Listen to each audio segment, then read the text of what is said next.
Mana yana ozgincha unli solsangiz, voy nima balo qildi, voy oyijon. Voy kechiring oyijon. Men jinniroqsa shunaqa ham qiladimi xamir? Nima bunaqa qilasan? Sekin, tekisda yaxshilab tekislayapmiz xamirni. Oyijon qila olamanmi? Qila, voy. Ay! Voy beparosat. Mabbalo bir bitta ham Til qayerdan chiqadi ayollarda? Qachonki chidash ortida bir kun portlash bo'lsa, u portlaydi. Chunki sharik, tasavvur qiling, mana bizning sabrimiz xuddi sharikdek.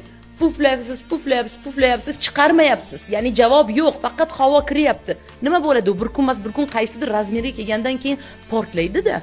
Portlasganda ham normalniy ovoz bilan portlaydi. Mana shunday vaziyat bo'lmasligi uchun har gal bir nima sodir bo'lyaptimi, o'zingizdan so'rang, menga yoqyaptimi va sizga yoqmayotgan bo'lsa, ekologik, akkuratni, gapni yotig'i bilan, chiroyli qilib, hazil bilan aytishingiz mumkin. Yoki eringizga mana bu gapingiz xafa qildi, juda ham xafa bo'ldim.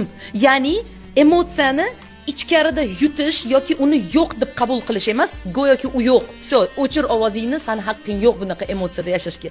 Balki meni haqqim bor. Xafa bo'lishga, jahlim chiqishiga haqqim bor, lekin bu ekologik bo'lishi kerak. Ya'ni birovning ustidan bosib o'tish hisobida bo'lmasligi kerak, qizlar.